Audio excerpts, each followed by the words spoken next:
I was 16 at the time of this story, and my sister was 18. We lived in a single-parent household, so my mom worked a lot to keep us afloat, so we were used to being on our own pretty often. We lived in a small city on the edge of the town. The houses on our street were quite spaced out, separated by several trees and so on. Our driveway was long and curved as it got closer to the house, which meant the view of the street and neighboring houses was obstructed from the front windows. Our front yard was large with multiple big trees, providing us a lot of privacy. Our mom had decided to go on a week-long trip to stay with her aunt on the coast, so it was just me and my sister. The first 2 or 3 days were uneventful.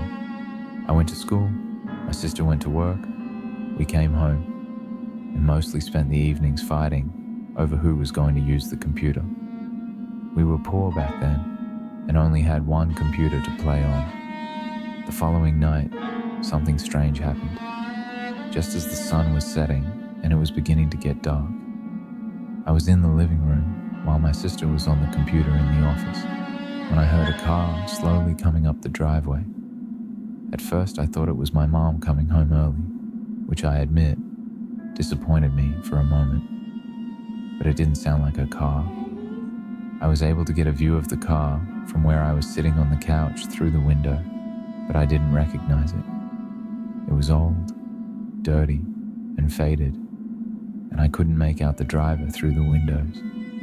I waited, watching as the car pulled up to a stop just outside the house. After a minute, a man slowly stepped out of the driver's side door. He looked to be in his 50s. He stood by his car for a few moments, looking up at the house, and then slowly made his way up towards the front door. By now, I was feeling uneasy. I definitely didn't recognize this man, and my mom wasn't home. I felt almost frozen. I didn't know if my sister was aware of this happening, and in that moment, I didn't want to yell out to her to make myself known to this man. I just stood there not knowing what to do. He got to the door and knocked. I tiptoed to the office to get my sister, who looked equally as uneasy.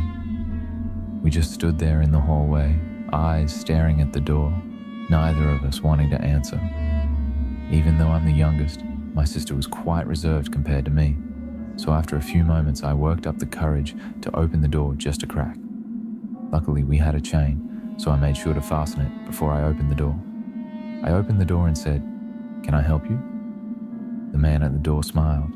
Although something told me it wasn't a genuine smile, his smile didn't affect his eyes. "Hi there," he said. "I'm just here to check up on the place. Your mom asked if I could do her a favor and stop by, make sure everything was all right while she's away." At that age, I was pretty naive and trusting, but something about this guy was off. Whether it was his voice, the way he looked, how he moved so slowly. But what really didn't sit right with me is that we had spoken to my mom that morning. She didn't mention anyone coming by to check up on us, and she's the overly protective type, telling us everything twice, asking several times if this or that is okay, water her garden, keep the doors locked, and so on. And she definitely made no mention of this. My heart sank. I looked back at my sister, who was hiding a few steps behind from me, frozen. "Maybe you have the wrong house," I said, my voice clearly shaking. My mind was racing, trying to work out what was going on, why he was there, and what he really wanted. But the man didn't budge. Instead, he kept that same, unconvincing smile, eyes transfixed on me. My heart was racing. "No mistake," he replied rather calmly, his voice almost too confident. "Your mom told me you'd be here. Just wanted someone to keep an eye on things." His eyes moved from mine to over my shoulder, his gaze lingering a bit too long on the inside of the house, as though he was mapping it out. "It's nothing to worry about. Do you mind if I come in? Just for a quick look?" Everything inside me was screaming to slam the door, but I was terrified of angering him, scared of what he might do if provoked. I knew this wasn't someone friendly, like one of the neighbors. I knew all my neighbors somewhat, or at least knew what they all looked like. It was more the way he held himself, so calm, as if he knew he'd get his way. I felt an overwhelming sense of dread. My thoughts weren't clear. I couldn't come up with an escape plan. Somehow I gained the nerve to shake my head, trying to sound polite, yet firm at the same time. "No, sorry. I think you should leave." The man's smile faded somewhat. After a pause, he lifted his hand that was held in the crack of the open door. He took a step back. I started to close the door, but before I could, he looked me dead in the eye and said, "Are you sure about that?" The way he said it made my skin crawl. I managed to close the door, but my hands were shaking like crazy. I had no idea how I managed to do it. My sister and I stood there in silence, frozen, listening, waiting, until we finally heard footsteps leaving down the front steps and a car engine start up. For what felt like a lifetime, my sister and I were just standing there in the doorway, unable to speak or move. Complete silence. His words, behavior, and non-verbals were replaying in my head. That strange tone, like he was just daring me to let him in, like he could easily convince me. The overconfidence. I couldn't shake the feeling that he'd come here for something specific, and we'd somehow narrowly escaped something bad. When we were finally able to move, ever so quietly, we made our way around the house, making sure all of the doors and windows were locked.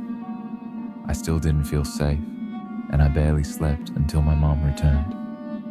It didn't come as a surprise to us when we explained everything to our mom, and she told us she didn't send anyone to check up on us. We never saw the man again, but to this day, that event still gives me nightmares. How did this man know my mom was away? How did he know she was gone for multiple days? Had he been stalking us?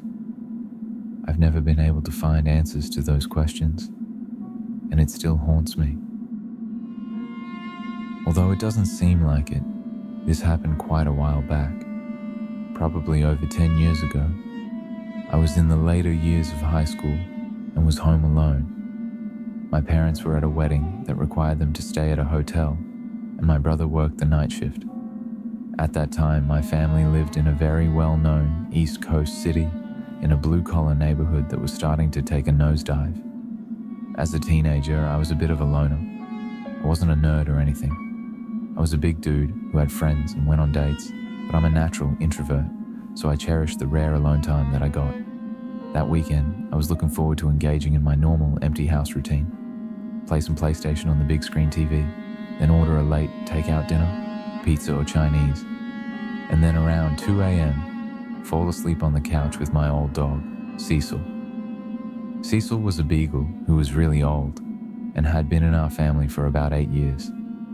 He was quiet and peaceful and spent his time begging for food and sleeping. Unlike most beagles, Cecil never howled or barked. He was more than content to rest his head on your lap and spend the night there. It was approximately 1 a.m. I had just finished the last slice of pizza and was dozing off on the couch when I heard a bang coming from the back alleyway. I didn't think much of it. Anyone who has lived in a city knows noises happen at all moments of the night. Cecil's head popped up off my lap, and the hair on his back stood up. He was always a bit skittish, so I calmed him down and started dozing off again. Not more than 2 minutes later, I heard another bang, and Cecil did something I had never seen him do before. He jumped off the couch and ran like the wind towards the door leading to the basement, barking and growling like a dog twice his size. He had a really aggressive look on his face, which was nothing like his behavior. I'd never seen him like that before, which got my adrenaline pumping. Through the dog's barking, I could now make out a persistent banging noise. There was a door in the basement that led to our back alleyway, which we never used.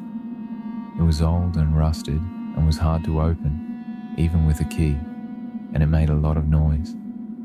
I suddenly realized that someone was trying to break into my house through my basement door.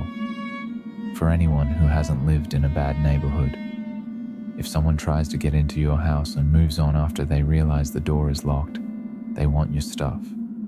If someone is persistently trying to get into your house despite the door being locked, it's safe to assume they want you.